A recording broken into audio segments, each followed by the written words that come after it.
सत्य नमस्कार। जय आरसीएम।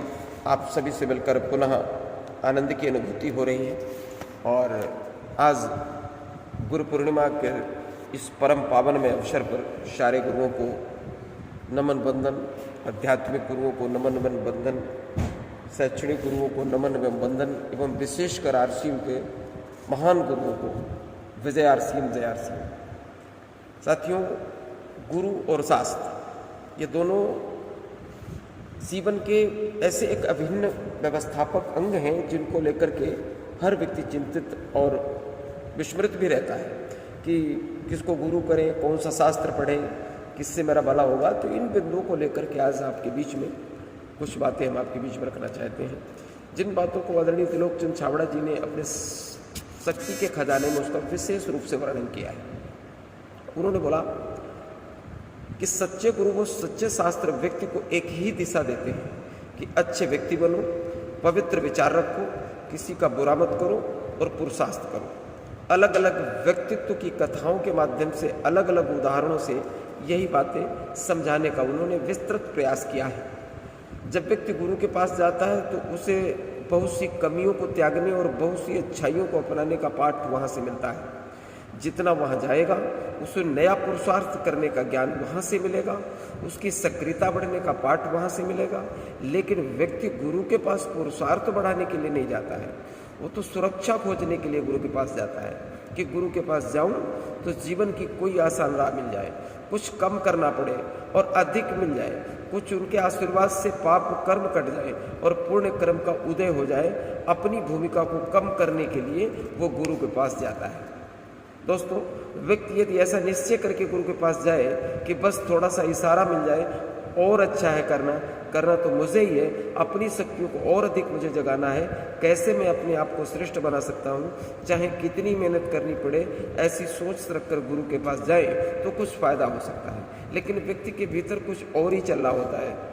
वो क्या होता है? वो गुरु की बात पर ध्यान कम देता है, गुरु भक्ति पर ध्यान ज़्यादा देता है।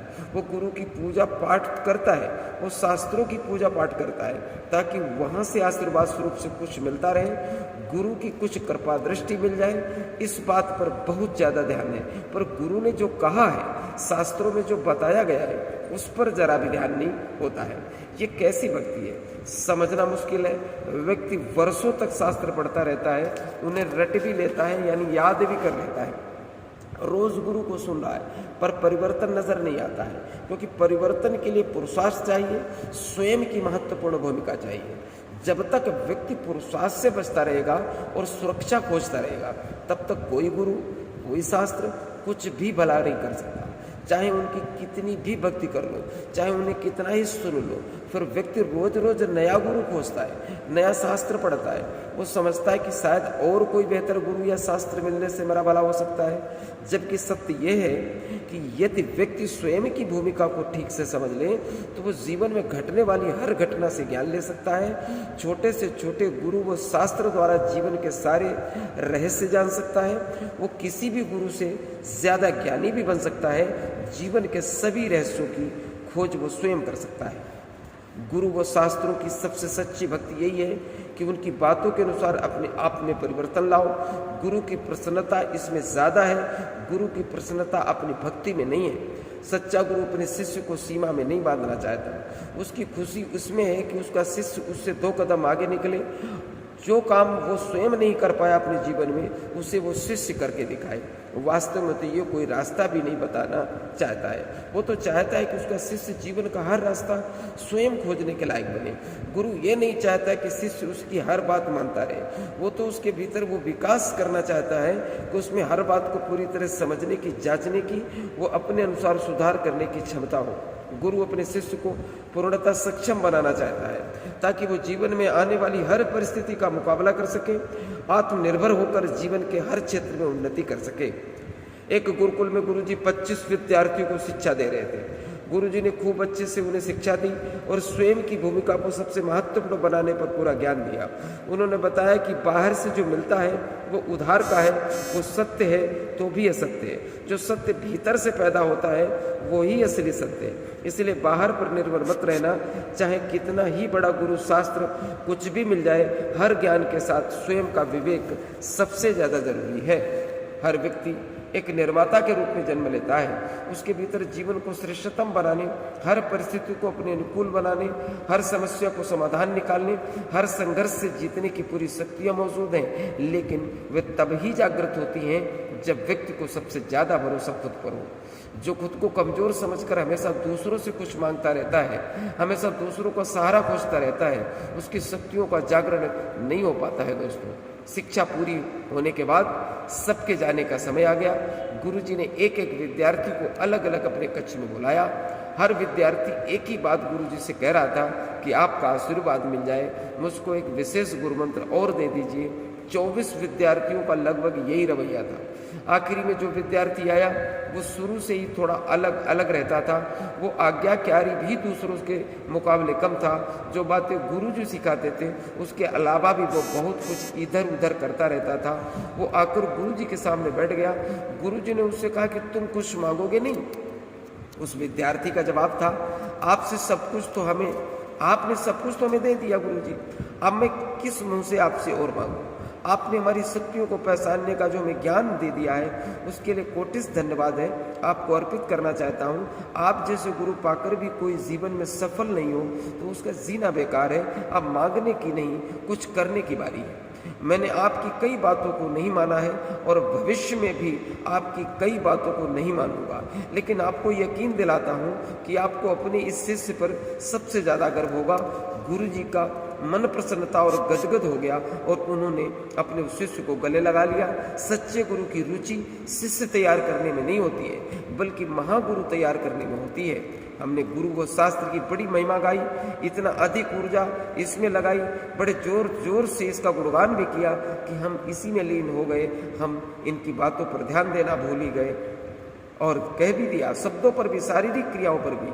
असली भीतर की बात तक तो पहुंच ही नहीं पाए। गुरु की बात में बड़ा रहस्य है। वो आपकी आंतरिक शक्ति को जगाना चाहता है, वो आपको संस्कारवान बनाना चाहता है। बाहरी चीजों में उसकी रुचि नहीं है।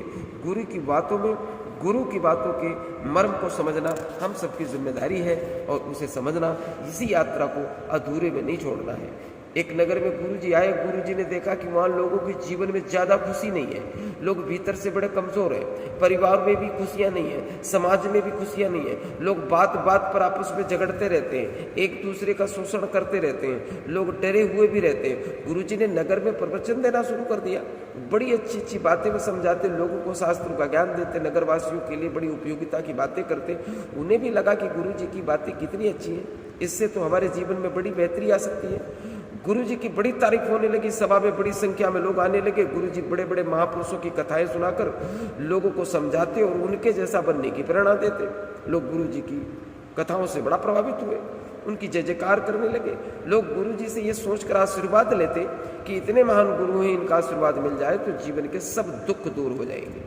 गुरुजी भी देखते कि लोग इनकी तारीफ कर रहे थे, इतनी मेरी जय जयकार कर रहे हैं तो ये जरूर मेरे से ज्ञान भी ले रहे होंगे और मैं इन्हें जीवन की इतनी उपयोगी बातें सिखा रहा हूँ कि इनका जीवन स्वर्ग बन जाएगा।